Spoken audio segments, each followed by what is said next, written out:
सत साहिब सतगुरुदेव की जय। बंदी छोड़ कबीर साहिब जी की जय। बंदी छोड़ गरीबदास जी महाराज जी की जय। स्वामी राम देवानंद जी गुरु महाराज जी की जय हो।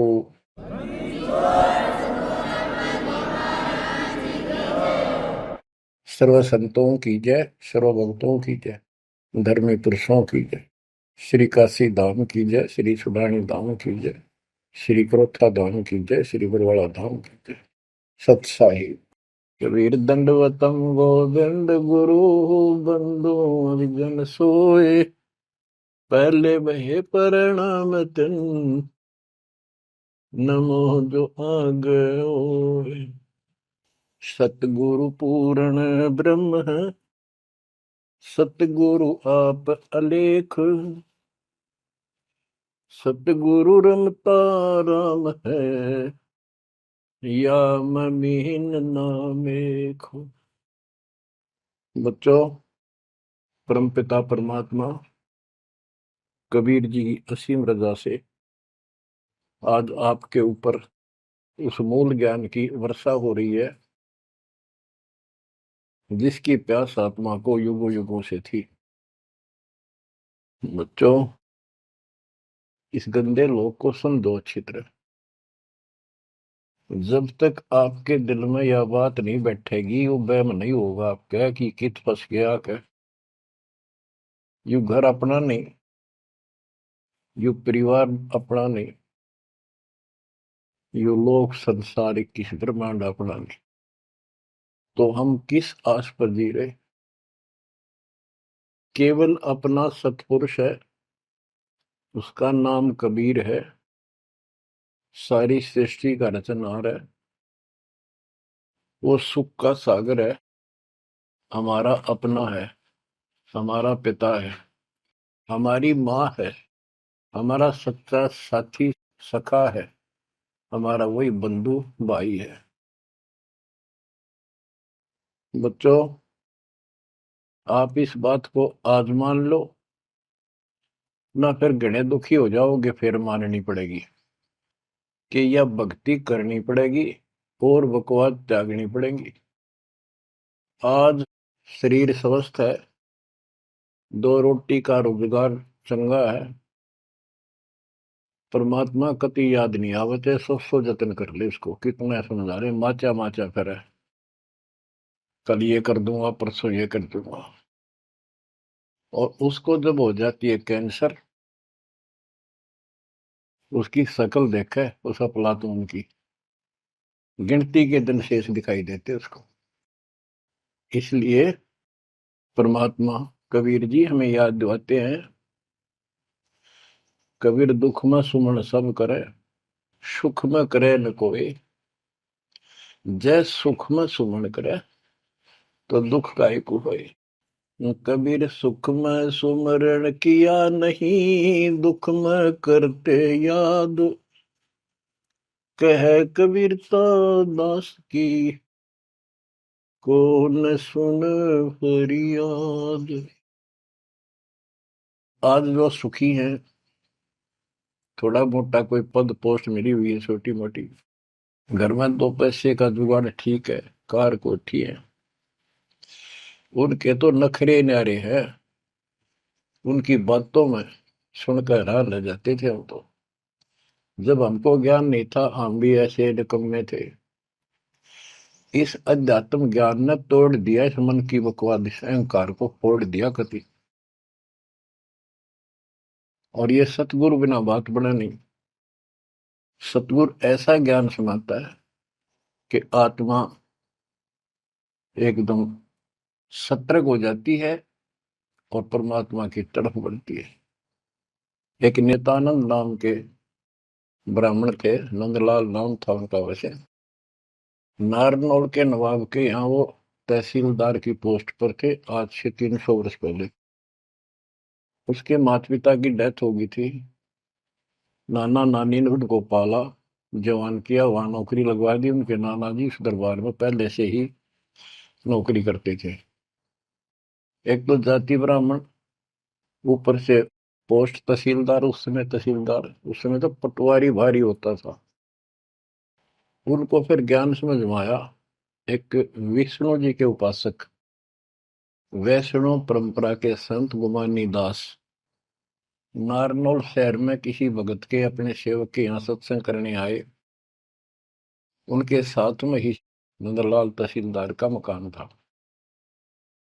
रात के समय सुहाना मौसम था, चांदनी रात थी, ना गर्मी थी ना सर्दी थी। छत पर बैठ गया, घूम रहा था, इतने में आवाज आई सत्संग की। और जो संत बोल रहा था एक एक बात, रात के समय साइलेंट होता है सब कुछ, सारी सुनने लगी उसको। तो नंदलाल तहसीलदार जी को भगवान की तड़प बनी, क्योंकि उसको चोट बहुत लग चुकी थी। बचपन से माता पिता की डेथ होगी, अनाथ हो गया था। तो ऐसे दुख से गुजरे हुए व्यक्ति को शीघ्र समझ में आ जाती है ये बातें। उसको तड़प बनी, ये संसार कुछ नहीं। आपको सत्संग के कुछ अंश सुनाता हूं पहले। ये संत जो है वाणी तो कबीर साहब की गाते हैं और मार्ग काल का बताते हैं। वाणी ऐसी गजब की है, खींच लेती है आत्मा को, चुंबक जैसे लोहे को खींचता। लेकिन ये कलम गलत चढ़ाते हैं, इनके पास वो संपूर्ण दीक्षा नहीं। बात यहां बिगड़ गई और काल ने पूरा लाभ उठा रखा मालिक की अट्रैक्टिव वाणी का। मन तू चल रे सुख के सागर, जा शब्द सिंधु रत्नागर। कोटि जन्म तन भर मत होगे, कुछ नहीं हाथ लगा रे। कुकर शुकर खर बया गोरे, कौआ हंस बुगारे। मन तू चल रे सुख के सागर, जा शब्द सिंधु रत्नागर। कोटि जन्म तू राजा की ना, मिटी न मन की आशा। भिक्षुक होकर दर दर आंडा, फिर मिला न निर्गुण रसा। मन तू चल रे सुख के सागर, गा शब्द सिंधु रत्नागर। इंद्र कुबेर ईश की पदवी, ब्रह्मावण धर्मराया। विष्णुनाथ के पुर को जाके, फिर भी उल्टा आया। मन तू चल रे सुख के सागर, जा शब्द सिंधु रत्नागर। असंख्य जन्म तन मरत्या होगे, जीवित क्यों न मरे रे। असंख्य जन्म तो है मरत्या होगे, जीवित क्यों न मरे रे। द्वादश धर्म दे मैल मठ बोरे, बहुर न दे धर रे। मन तू चल रे सुख के सागर, जा शब्द सिंधु रत्नागर। दोजक भिष्ट सभी तह देखे, राजपाट के रसिया। तीन लोक से तरपति नाही, यो मन भोगी खसिया। मन तू चल रे सुख के सागर, जा शब्द सिंधु रत्नागर।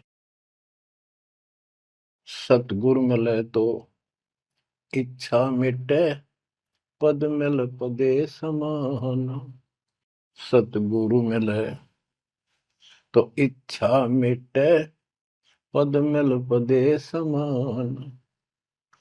चल हंसा उस लोक पठाऊं, जो आदि अमर अस्थाना। मन तू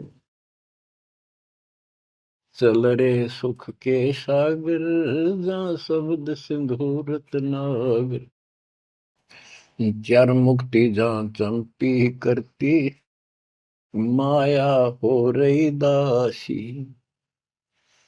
चार मुक्ति जा चंपी करती, माया हो रही दासी, दास गरीब अभय पद पर से, मिल राम अविनाशी मन तू, चल रे सुख के सागर जा, शब्द सिंधु रत्नागर। सत्संग में बताया गया कि कोटि जन्म तन भ्रमित हो गए, जन्मते मृत्यु को, और कुछ नहीं हाथ लगा रे, कुकर कुत्ता, शुक्र सुअर खरगदा, कौवा और बुगला, ये सभी यानी 84 लाख प्रकार के प्राणियों की योनियां शरीर में तुमने दुख उठाए। इस संसार में सुख नाम की चीज जीव को नहीं है। कोट जन्म तन भ्रमित हो गए, कुछ नहीं हाथ लगा रे। आज सेठ है, सारा कुछ धन है, कार कोठी है, और समय आ गया जान का, सेकंड भी ना लागण दे, एक सेकंड तुरंत उठा कर यम के दूत पटक देंगे धर्मराज के आगे। अब के हाथ लग गया, सारा जीवन खो दिया, कति कर्म बिगाड़ लिए, और आगे पल्ला झाड़ के जा खड़ा नरभाग। ये सपना टूटते हैं, सारी बात समझ में आ जाती है, सारा सोपन था यो, ना कोई बेटा अपना था, ना कोई बेटी अपनी थी, ना या कार, ना कोठी अपनी थी। अपना जो काम था वो तो स्टार्ट भी ना किया मूर्खा। बच्चों वहां बहुत बार रो लिया हम जाकर। जब भी मनुष्य जीवन मिला, हम वायदा करके आते थे भगवान से, हे परमात्मा इब दया कर दो, मनुष्य जीवन की कभी गलती नहीं करूंगा, करेंगे करूंगी, भक्ति करेंगे, मालिक को याद रखेंगे, रोटी के लिए काम भी करेंगे, तेरी भूल नहीं होगी दाता, कति कसम खाते। वचन भर के कान पकड़ के नाक रगड़ के आते वहां से प्राणी, और यहाँ ते ये काल इनको ऐसा अचेत कर देता है, नए सिरे से सिखाना पड़ता, ये बेटा या चाचा यू काका ताऊ तेरा ताई मौसरी, ये गिलास, ये चमचा, या थाली, या गिलास, ये कटोरा, ये शुरू तो पढ़ानी पड़ती है, कति सारा बुला देता है, इतना जुल्म कर रखा हमारे साथ। इस अज्ञान को आके सतगुरु कबीर भगवान सतगुरु रूप में आते हैं, और इस अंधेरे को अपने वचनों के माध्यम से हटाते हैं। अब बच्चों, मन नेकी कर ले, 2 दिन का मेहमान, मन नेकी कर ले। परमात्मा हमारे सामने खड़े होकर रोया करते हमने, किसी तरह तो समझ लो तुम। ये शब्द इसलिए सुनाया करते कि इस आवाज, प्यारी आवाज दाता की, खींच ले पशु पक्षियों को भी, और इस वाणी में कसक। तो बच्चों, परमात्मा कहीं भी खड़े हो जाते थे किसी गांव नगर में जाके, और उनको वाणी सुनाते थे, क्योंकि हम कान का विषय भी हमारे अंदर है, विकार। तो मीठी वाणी सुनकर तकरीबन लोग इधर उधर से खिसक के आस पास बैठ जाते आकर, जैसे कोई जाकर कोई तुगली बनाने लग जाए, ऐसे डुगडुगी, वहां भी लोग इकट्ठे हो जाते हैं। फिर परमात्मा उनको समझाते थे, इस काल के जाल में फंसे इस नकली सुख को सुख मानकर अंधे हुए बैठे प्राणियों को कहां से संघर्ष करने लगते हैं, क्योंकि ये अपने पिता है और ये रह नहीं सकते हमारे को राह बताए बिना। तो क्या सुनाते थे, कहां से आया कहां जाएगा, तन छूटे तब कहां समाएगा, कहां से आया कहां जाएगा, तन छूटे तब कहां समाएगा, आखिर तुझको कौन कहेगा, गुरु बिन आत्म ज्ञान, मन ने की कर ले, 2 दिन का मेहमान। बच्चों, परमात्मा याद दिला रहे हैं, तुम्हें सतगुरु के बिना, गुरु के बिना ये आत्म ज्ञान कौन कराएगा। आत्मज्ञान क्या है? तू कौन है, कहां से तू आया, किस लिए जन्म और मर रहे हो, इसका समाधान क्या है, ये है आत्मज्ञान। आत्मज्ञान तो सारे गुरु बताते हैं, नकली सकली सब। भाई भक्ति नहीं करोगे पशु पक्षी बन जाओगे, मनुष्य जीवन बड़ी मुश्किल से मिलता है। ये सारा कुछ परमात्मा का बताया ज्ञान बताकर आखिर में काल के खुट्टे बांध देते हैं। ये उपासना करो, दो शास्त्र विरुद्ध है। बात यहां बिगड़ी पड़ी थी।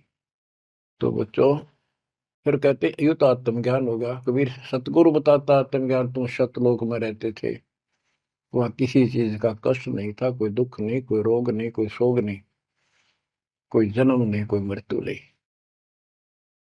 सदा सुखी। यही सृष्टि ऐसी जो कि एज इट इज है। ऐसे गांव बसे हैं, ऐसे बाजार लगे हैं, बाग बगीचे कदम कदम पर सुंदर तरीके से लगे हुए एक पंक्ति के अंदर, गजब के। और उसको छोड़ के तुम इस काल के जाल में फंस गए। अब ये तुम्हें मूर्ख बनाए बैठा है, उस घर की कति खबर मिटा दी, नामो निशान खत्म कर दिया। आत्मज्ञान ये है, तुम या कष्ट उठा रहे हो जन्म मृत्यु के, इसका समाधान है पूरा सतगुरु हो, उसे दीक्षा लो, फिर डट कर भक्ति करो, मर्यादा का पालन करो। ये तो है आत्मज्ञान। परमात्म ज्ञान क्या है, परमात्मा कौन है, ये श्री कृष्ण जी को भगवान बताओ, विष्णु और शंकर को भगवान बताओ। इनका परमात्म ज्ञान खाक है। परमात्म ज्ञान है नहीं, आत्म ज्ञान ने के चाटांगे फिर। गरीबदास जी कहते कूप की छाया कूप के माई, ऐसा आत्म ज्ञाना, या से परे परम पद वा का भेद न जाना। आत्म ज्ञान तो ऐसा है जैसे कुएं की छा कुएं तक है, बाहर उसका कोई यूज नहीं। इसका मतलब है कि जिस ज्ञान पर ये आत्म ज्ञान बताते हैं, परमात्म ज्ञान है नहीं, वो तो इस काल के कुएं में अंदर ही गिरे रहेंगे, यही कष्ट उठाएंगे। ये साधना गलत बताते हैं, उनकी पोल खोल रखी है वैद्य के अंग में, जैसे काला पुष्मा। बच्चों फिर बताया जाता है कि कोट जन्म तन भ्रमत हो गए, परमात्मा जगह जगह खड़े होकर रोया करते थे हमारे लिए। और कुछ आकर्षित भी होते थे, कोयल के बच्चे तो लाग ही जाते हैं, वो डटते ही नहीं, उनको तुरंत प्रभाव हो जाता है, सचमुच भक्ति करनी चाहिए। इस प्रकार मान लेके 64 लाख से सो गए थे 700 साल पहले। इस ज्ञान को तो सिर्फ इतना सुनते थे कि सचमुच जो कह रहे बात सच्ची है, मर जावांगे।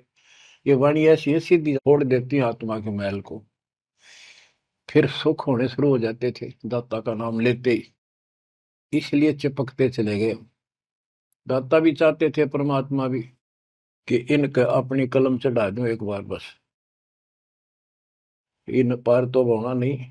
कलम चढ़ा गए दाता उस समय 64 लाख का। वो 64 लाख कुछ भक्ति करी उन्होंने बहुत अच्छी, परमात्मा काफी संग रहे। फिर जब देखा कि अब इनको ज्ञान नहीं है और ज्ञान बिना मुक्ति हो नहीं सकती, जब तक पूरा ज्ञान नहीं होगा ये डट नहीं सकते, दो काम हो जाते हैं, तीसरा नहीं होता है, तो फिर वो झाड़े लुआन चले जाते हैं। ये स्थिति होगी थी वहां। तो एक झटका दिया था, परीक्षा ली थी, सारे विमुख हो गए। जब परमात्मा ने हाथी पर बैठकर गंगा जल बोतल में भरकर, जैसे शराबी शराब पिया कर, एक वैश्या, प्रसिद्ध वैश्या जो परमात्मा की शिष्या हो चुकी थी और अपने धर्म कर्म को ठीक कर रही थी, लेकिन उस समय भी उसको वैश्या की फीत ही थी समाज की दृष्टि से। उस लड़की को हाथी पे बैठा के उसके कंधे पर हाथ धर के भगवान, और वो पानी गंगा जल पी रहे थे, उस हाथी को बाजार के बीचों बीच घुमा दिया। जो भी देखा वो एक, देख लो भाई जुलाहा बड़ी बड़ी बात बनाया करता कबीर, शराब पीवे और वैश्या को साथ लेकर घूम रहा है। उनके शिष्यों को लाओ, बुला बुला के देखो, हम तो पहले कहा करते पाखंडी आदमी है, अपनी आंखों देख लो, सरियाओं वैसा वर्ती करता घूम रहा, शराबी कवाबी है ये। जो भी देखे वही कहते, मैं तो कभी कभी जाया करता, मन तो जाना ही छोड़ रखा है वह। मैं तो उसके साथ चला गया था एक बार। ऐसे 64 लाख भगवान से विमुख हो गए। सतगुरु भी चाहते थे ये बोझ सिर तो पड़े, अब ये समझ नहीं पा रहे। गरीब बड़ुआ बड़ुआ सबक है, कोई न जाने खोजे, दास गरीब कबीर करम, बाटत सिर का बोझ। कि उस लीला को कोई नहीं समझ रहा था, वो तो अपने सर का बोझ, ये पूरी आस्था थी नहीं उन शिष्यों की, इसलिए इनको पटक रहे हैं, ठा के सर पर पे अपना बोझ हल्का कर रहे हैं। बच्चों, गुरुद्रोही नहीं बने तुम उस समय, सतगुरु विमुख हो गए। तो कबीर साहब कहते हैं, सतगुरु विमुखा युग युग रोवे, मानुष जन्म पाके खो। सतगुरु संगत छोड़ के लाख वर्ष जबकीन, इंद्रिय कर्मणा मोक्ष हो रह काल के आदि। इसके लिए बहुत से प्रमाण आपको दिए गए हैं। जैसे राबिया सतगुरु विमुख हुई थी, गुरुद्रोही नहीं हुई थी वो। 4 साल दाता ने कितनी मेहनत करके उस बेटी के लिए, फातिमा के लिए, उनकी भेड़ बकरियां के बीच में बैठ के उस बदबू में, उस प्यारी आत्मा जो दलदल में फंसी पड़ी थी, राबिया को ज्ञान सुनाया, बेटी अल्लाह खुदा की भक्ति करनी चाहिए, ये जीवन थोड़ा ही है, इसमें कभी भी मृत्यु हो जाएगी, फिर पता नहीं कहाँ जन्म होगा। कई दिन लगातार ये बात करते करते लड़की कहती थी कि महाराज, हम इबादत करते हैं, नमाज करते हैं, सारा कुछ करते हैं। उसका सारा अंधेरा हटाया, लड़की का समझ में आ गई, सृष्टि रचना बताई। 4 साल भक्ति करी, और कोई साथी था नहीं, दूसरा भक्त भाई बहन, इस मार्ग के बताने वाला। समाज के प्रभाव से परमात्मा वाली सत साधना छोड़ दी, क्योंकि सत्संग ना सुनने से इस तरह मैल आवेगा, ये भूल जरूर पड़ जाती है, क्योंकि गलत बताने वाले तो सारा समाज, सारा वही साधना सब कर रहे थे, तो वही अपनी साधना करने लगे। लेकिन ये प्रेरणा इतनी होगी थी कि शादी नहीं कराऊंगी, मोक्ष पाऊंगी, सारा कुछ हो गया था। लेकिन माता पिता को टेंशन होगी कि लड़की को घर पर नहीं रख सकते,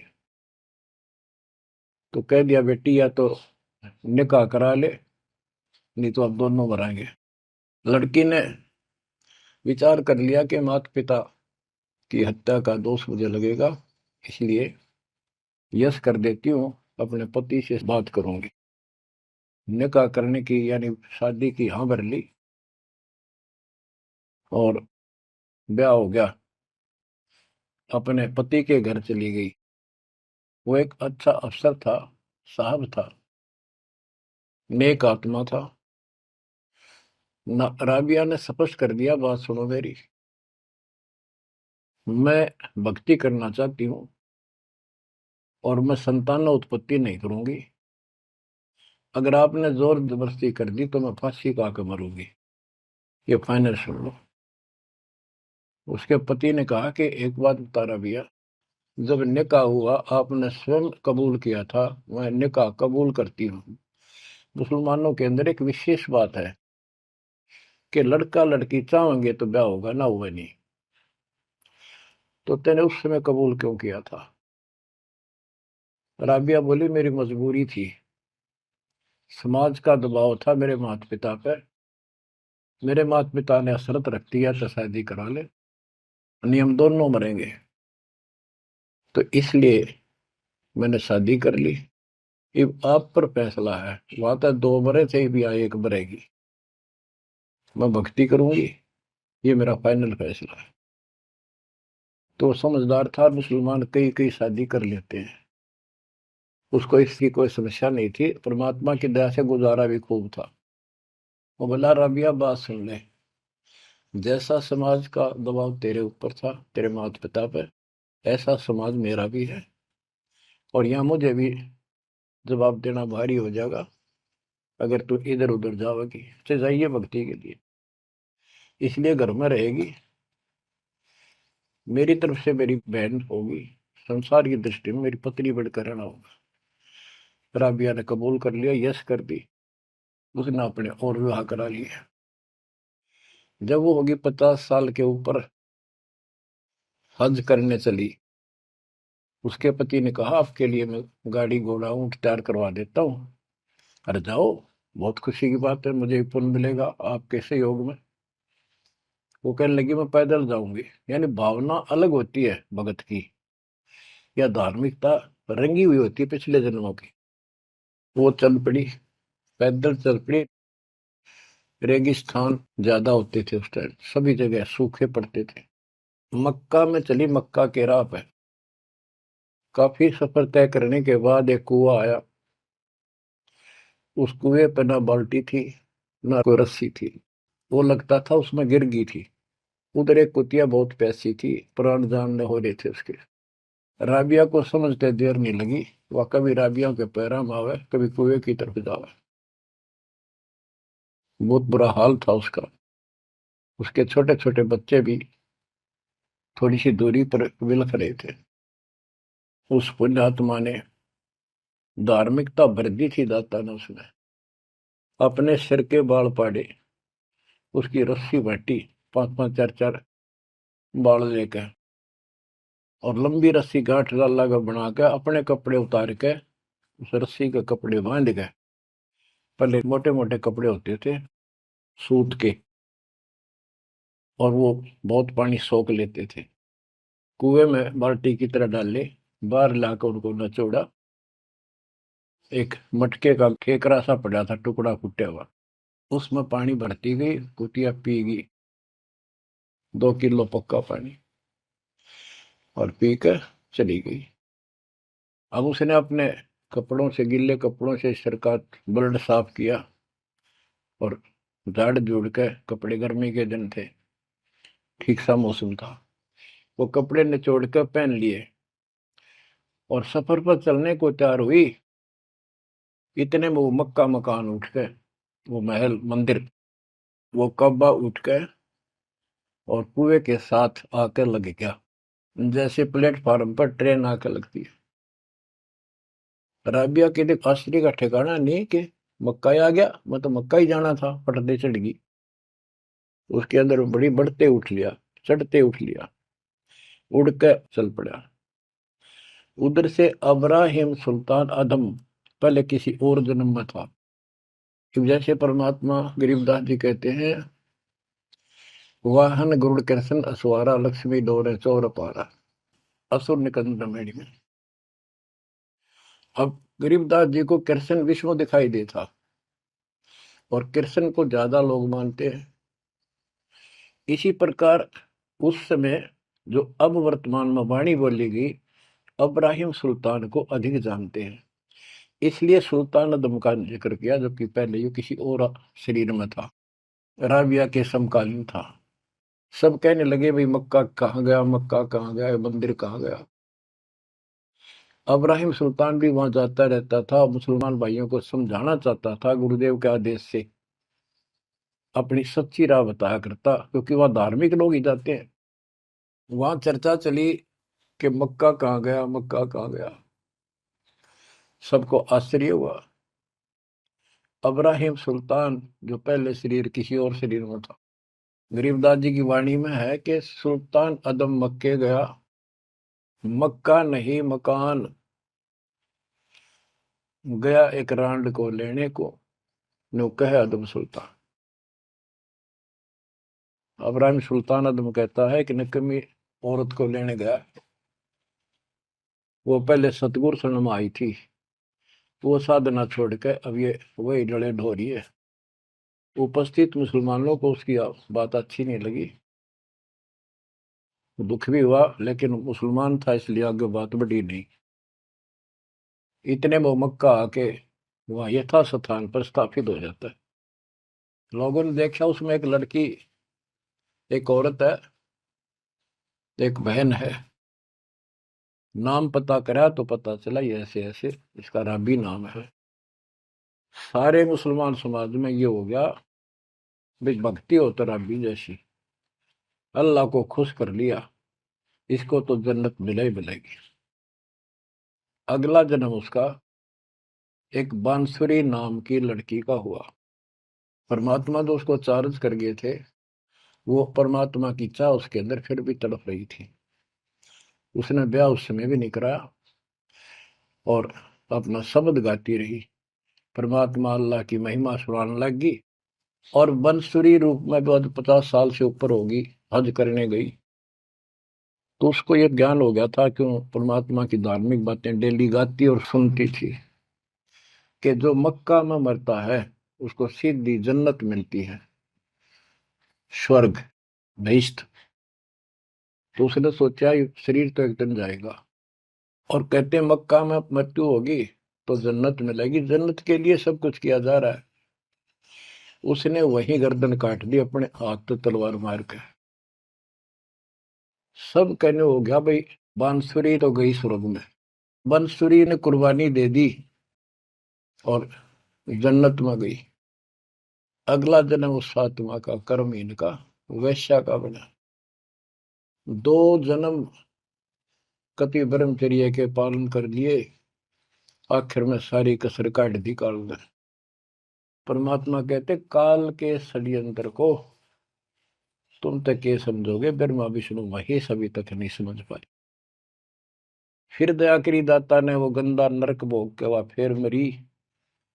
एक शेख तकी नाम का सिकंदर लोधी राजा का धार्मिक गुरु था, और ये भी कहते हैं वो उनका एक प्रधानमंत्री भी था। जो भी उसके घर जन्म हुआ, उसका 12-13 वर्ष की होकर वह मर गई, कब्र में दबा दिया गया। एक दिन परमात्मा ने ऐसी लीला करी, क्योंकि सोचल छिद्र मैं करूं अपने जन के काम तो उनका था सारा उस बेटी के लिए। शेख तकी के ने जब सारे हथकंडे अपना लिए, कबीर साहब आयरा नहीं, मुर्दे जिंदे कर दिए। उसने कहा वो तो सदमे में था, कमाल, रामानंद जादू जंतर ते जिंदा कर दिया। जब जानू मेरी बेटी कब्र में दब रही है, उसको जिंदा कर दे। कई दिन हो गए, 15-16 दिन हो गए। परमात्मा ने कहा ठीक है भाई, सब इकट्ठे कर लो। मुनादी करा दी, उसने खुद करा दी, कहा जिसकी पोल खुलेगी। परमात्मा ने समय बता दिया, उस दिन करूंगा जिंदा। हजारों आदमी सिकंदर लोधी शेख तकी कब्र पड़वा दी, वहां इकट्ठे हुए। कब्र पड़वा दी, लड़की का शरीर था। तो परमात्मा ने कहा शेख तकी तू कोशिश कर ले, कदे 5-6 नंबर बनावे। और कहे या सदमे में थी। दूसरे बोले जी अगर ये इस तरह कुछ इल्म होता, अपनी बेटी ने कौन कब्र में दब मिट्टी में, आप दया करो। कबीर साहब ने कहा हे शेख तकी की बेटी जीवित हो जा, नहीं हुई। दूसरी बार कहा यही, नहीं हुई। शेख तकी ने भगड़ा पा दिया, नाचन लग गया कि डोंगी की पोल खुल गई, देख लो। कहूं था ना मैं, कभी मुर्दे जिंदे होते हैं, ये तो कयामत के समय होते हैं। तब परमात्मा बोला डट जा बंडेले, रुक। तब कहा हे कबीर की बेटी, आत्मा जहां भी है वापस आ, शरीर में प्रवेश कर बेटी। और 12 इतना ही कहा था, शरीर में कंपन हुई, लड़की उठी, मालिक के चरणों में आके दंडोत प्रणाम किया, और खड़ी होकर 1.5 घंटे अपने पिछले कर्म, वो पाप बकवाद गलती सारी दोहरा दी, और अपने भगवान के साथ चली गई। परमात्मा ने कहा जा बेटी, अपने पिता के साथ शेख तक के साथ। लड़की बोली मेरा बाप आप हो। इनका तो इतना संस्कार था, इन दाब दी माटी में। अब इनका मेरा कोई संस्कार नहीं था, आगे मेरा पशु जुन्नी में जाने का नंबर था। और ये भगवान वहां गए, धर्मराज के दरबार से मुझे बाई फोर्स लाए। तो बच्चों कहते गोरख से ज्ञानी गणे सुखते जति जिहान, सीता सी वो वारिया दूर संत स्थान। ये बड़े बड़े लतीफेदार भाषण करते हैं, सत्संग सुनाते हैं। कहते हैं बीजक की बात के बीजक नहीं हाथ, पृथ्वी डोबर उतरी है कह मीठी बात। बच्चों प्रसंग चल रहा था सत्संग का, सतगुरु विमुखा योगी गुरु है।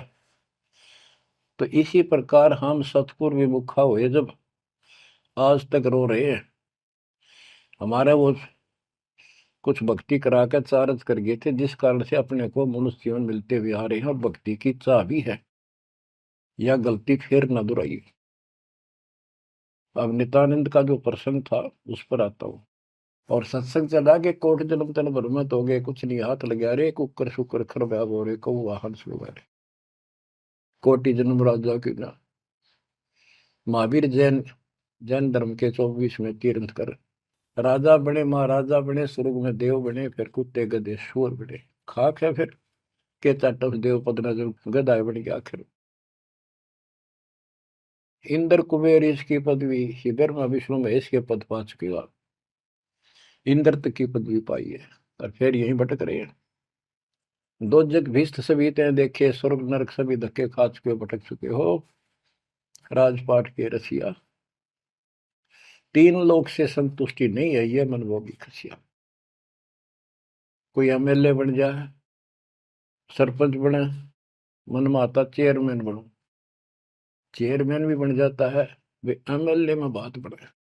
मर पड़ का एमएलए कभी बन जाता है तो सोचा मंत्री बनो जब बात बने। एमएलए में कोई नहीं पूछता।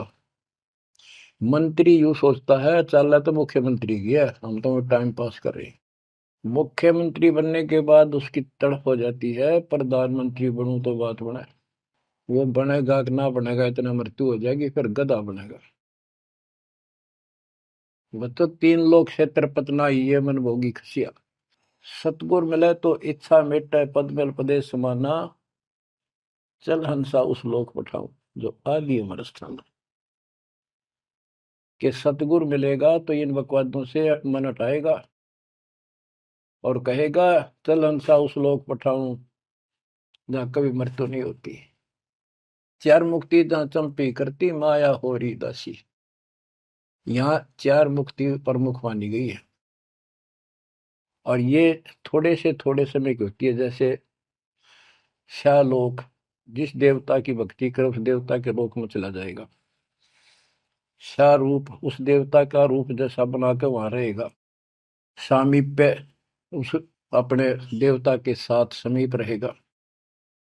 तो इस प्रकार की चार मुक्तियां, लेकिन रहेंगे कितने दिन, उसका समय सीमित होता है। वो चारों मुक्ति भी नष्ट होती है, वो भी हाथ से चली जाती है, फिर कुत्ता गधा सुअर बनता है और वहां सदा रहेंगी ये सतलोक में। हाय हाय।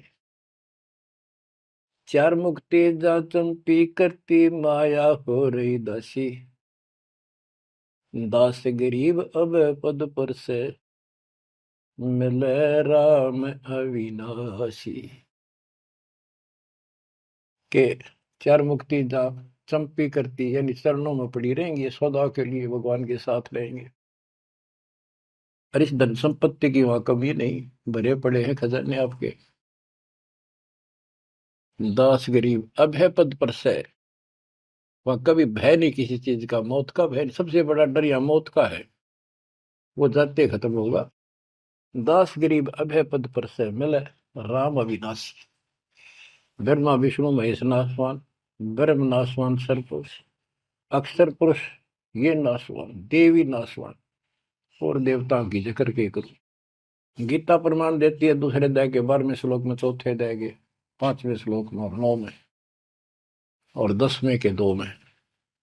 गीता बोलने वाला इनका ब्रह्म कहता है काल कि तेरे मेरे बहुत जन्म हो चुके अर्जुन, तू नहीं जानता, मैं जानता हूं, आगे भी होंगे। मेरी उत्पत्ति हुई है, ये देवता नहीं जानते। तो बच्चों वो अविनाशी राम दूसरे अध्याय के 17वें श्लोक में कहा है, 18वें के 46 में, 18वें के 61 और 62 में और 15वें अध्याय के 17वें श्लोक में बताया। उत्तम पुरुषत्व परमात्मा इति उदारते, यह लोक तरम आविष्यवर्ती अवेश्वर है। वो अविनाशी भगवान मिलेगा वहां पर। कबीर साहब कहते हैं यहाँ भी तुम, जब तुझे राजपाट भी चाहिए हमारा इधर ले ध्यान। यहाँ राजपाट कैसा देंगे आपको, और संसार के लोगों से ज्यादा सुविधा देंगे परमात्मा। और कहते हैं जिसके मन में परमात्मा की भक्ति है तो फिर के इंद्र का राज, उसको कभी नफरत हो जाती है उस राज से तो महाराजा बन जाता है। और यहाँ सुख देंगे परमात्मा, कहते हैं माया दासी भगत की संत की, उभे दे आशीष, बरती और लातों छड़ी, सुमर सुमर जगदीश। कहते इतना धन दे देगा बंदी छोड़ के, खाइयो खर्चियो खूब धर्म भलाइयो। माया दासी संत की उभय दे आशीष, दोनों तरफ से आशीर्वाद देगी। खाओ खर्चो और दान करो। और बरती और लातों छड़ी, कबीर साहब कहते हैं सुमर सुमर जगदीश। सुमर कौन सा जगदीश, सच्चा नाम, सच्ची भक्ति, सतपुरुष कबीर साहब की भक्ति कर करके। अब नित्यानंद ये सारा सत्संग सुन रहा था। ये क्या करते हैं, बात तो सुनाओ सतलोक के मिलती जुलती, अध्यात्म ज्ञान भक्ति विष्णु तक की। अब नंदलाल पंडित जी ऊपर से तहसीलदार, 2 मरोड़ इकट्ठी। उसने सोचा यहां जाऊंगा संत के पास तो नगरी के लोग क्या कहेंगे, ब्राह्मण और तहसीलदार या किसी के घर में आकर संत के चरणों पड़ा। काल न तक कई रास्ते रोक रखे हैं। तो उसको पता चला कि महात्मा का डेरा है यहाँ नारनौल से 2 किलोमीटर दूरी पे। संत चले गए। अगले दिन, उस दिन तक खूब विचार किया। सुबह सुबह घोड़े पर बैठ कर, जो सरकार की तरफ से मिलता था उनको, आश्रम में चला। संत जी शर्त को उस तरह फिरवा रखा था और सुबह सुबह इजी मूड में घूमने के लिए उसी रास्ते आ रहे थे जिस रास्ते वो नंदलाल जा रहा था तहसीलदार जी। अब ये ब्राह्मण उस टाइम सारे सोन को सोन घड़ी मान्या करते। उसने सोचे देख यो मन उस बाल कटवा के आगे आ गया मेरे, और मैं कितना अनमोल काम करना चाहूँ था, आज गुरु बनाना चाहूँ था, अपने जीवन का सौदा करना था, यो कसोन हो गया, कुसोन अपलक्षण हो गया। तो उसने अपने मन में सोच लिया इसके टोले मार दे 2 शर्मा उंगली, यो कसोन मिट जाएगा। हम भी पहले क्या करते ना, बच्चे थे जब, के झूठ बोला पाप लगेगा, न बोला उंगली पर उंगली धर कर बोली थी, कोई ना लगा पाप। ये अपनी बनावटी बातें थी, उंगली पर उंगली चढ़ा ली थी इसलिए पाप ना लग गया कर। तो उसने इस दृष्टिकोण से उस महात्मा के सर में ने उल्टी उंगली के टोले मारे 3-4 और बोला, निर्भाग मनुष्य, तेना आज मेरा गाना था, आज मैं गुरु बनाने जा रहा था, अपना जीवन का सौदा करूंगा। अब वो संत जी हैरान रह गया, पढ़ा लिखा दिखे, घोड़े पर सवार कोई अफसर होगा और ऐसा व्यवहार कर दिया। अच्छा उस्ताद, संतों के साथ ऐसे व्यवहार करनी बहुत मिला करें, ज्यादा माइंड नहीं करते हो। चला गया। आश्रम में पहुंचा तो घोड़ा पर उतर कर एक वृक्ष का बांध दिया। तो भगत वहां उपस्थित थे, वो आए, भाई बड़ा अफसर आ रहा है कोई। प्रणाम किया। उन्होंने पूछा संत जी कहाँ पर है, मैंने दीक्षा लेनी है। वो बोले जाओ बैठो। आदर से बैठा दिया, जहाँ आसन लग रहा था उसका आगे बोरी ही बिछा रखी थी कि बैठ जाओ, स्नान करके ही पाओगे, घूमन फिरन जा रहे हैं, सैर करके नहा कर ही आ जाए। आधे घंटे में घूम फिर कर नहा कर महात्मा जी आसन पाए। सामने घोड़ा बंधा दिखा और वो आदमी बैठा दिखा और देख लिया ये तो महात्मा जी थे, तेने बहुत बड़ी गलती कर दी पापी आत्मा, ये भी धमका होगा और तेने भगा होगा। नीची गर्दन कर ली। अब नंदलाल तो शर्म के मारे गिट गए, नीची गर्दन कर ली। महात्मा जी भी समझ गए गुमानी दास के आदमी शर्मा गया। उसने कहा श्रीमान जी, आप गुरु बनाने आए हो, इसमें कोई परेशान होने की बात नहीं है। जैसे हम कुम्हार के घर जाते हैं, कोई मटका मोल लेते हैं या कोई बेचने अपने घर पे आता है तो हम उसको टोले मार मार के देखा करें ताकि वो कितना तो फूट तो नहीं रहा, सब बताए कि नहीं। तो आपने अपना गुरु परख लिया, टोले मार गए। बेटा कोई बात नहीं, आप उद्देश्य बताओ आने का। और परमात्मा ने उसकी या अकड़ तोड़नी थी कि संत ऐसे होते हैं। बच्चों संत तो स्वभाव तो सबका ही अच्छा होता है। बात यहाँ बिगड़ रही है कि सच्ची राह ना होने से फिर के चट अच्छी भाषा न अच्छे बोलना न। गोरख से ज्ञानी गणे सुख दे जती जिहान, सीता शिवो बारिया संत दूर स्थान। नित्यानंद तो चरणों में पड़ गया, रो है कि भगवान मैं सारा अपना अपनी इंट्रोडक्शन दी, सारी पहचान बताई। ऐसे ऐसे मैं नारनौल के नवाब के यहाँ तहसीलदार हूं, और परसों आपका सत्संग रात ने सुना, मेरी आंख खुल गई, मैं मोक्ष चाहता हूं। उसने जैसा जंतर मंत्र दिया, उसने शिरोधार्य कर लिया और भक्ति करने लग गया।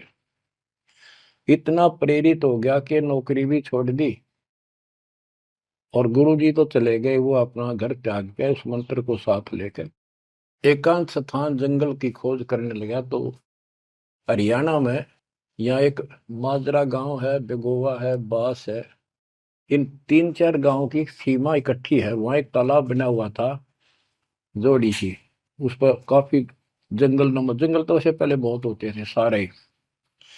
उसको जटेला जोड़ बोलते हैं। वहां आकर उसने अपना शेष जीवन बिताया। भक्ति सही नहीं थी, आदमी खरा था, परमात्मा की चाह खूब थी, पिछला संस्कार कोई प्रबल था, लेकिन भविष्य जीरो था उसका। फिर भी उसने जब ज्ञान हुआ तो क्या कहा, क्या कहते, उसका नाम फिर नित्यानंद रख दिया उसके गुरु जी ने, नाम बदल दिया। नाम इसलिए बदलवाया करते थे कि कहीं और जाकर भक्ति करूंगा, पीछे घर वाले ना ढूंढते फिर, तो वहां उस नाम से कोई जानेगा ही नहीं। तो क्या कहते हैं नित्यानंद जी, फिर अपने विचार व्यक्त करते हैं अपने फॉलोअर के सामने। ब्राह्मण कुल में जन्म था, मैं करता बहुत मरोड़, और गुरु गुमानी दास ने दिया को बदगढ़ तोड़।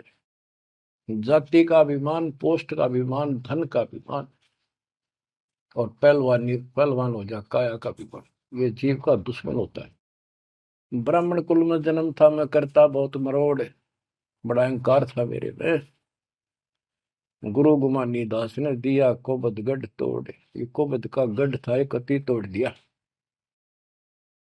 आखिर तुझको कौन कहेगा, गुरु बिन आत्म ज्ञान, मन ने की करने 2 दिन का मेहमान। बच्चों सतगुरु पूरा मिला नहीं, रही अधूरी सीख, तेली के रे बैल जो चले एक नहीं भीख। पूरा सतगुरु ना मिलने से इतनी पुण्यात्मा फिर कर्म फोड़ कर चली गई, स्वर्ग तक गई, फिर जन्म लेगी। उसने तो आनंद किया। बच्चों ये सारा कुछ निष्कर्ष देकर दास आपको, हीरे मोती लालों को आपकी पहचान बताना चाहता हूं कि तुम क्या प्राप्त कर चुके हो, आपकी कितनी अच्छी किस्मत, कितना गुड लक है। आंख खोल लो, मैं कोई बालक नहीं, कोई डूम बाट नहीं हूं, मैंने कोई स्वार्थ नहीं तुम्हारे से। आप मुझे अपने दिखाई देते हो, आप मुझे भगवान के बच्चे दिखाई देते हो, मुझे अपनी नौकरी खरी दिखाई देती है तुम्हारे कारण। मैं अपनी ड्यूटी पूरी करूंगा, भगवान का दोषी नहीं रहूंगा। मेरी उम्र देख लो, आपके लिए भौंक रहा हूं, कुत्ता हूं परमात्मा का, गुरुदेव का। जागो थारी भला, ना जागो थारी मर्जी। आशा करता हूं जागोगे, सतभक्ति पर लागोगे, इस गंदे लोक को त्यागोगे, सतलोक में जाकर स्थान पाओ। परमात्मा आपको मोक्ष दे, सदा सुखी रखे। सत्संग।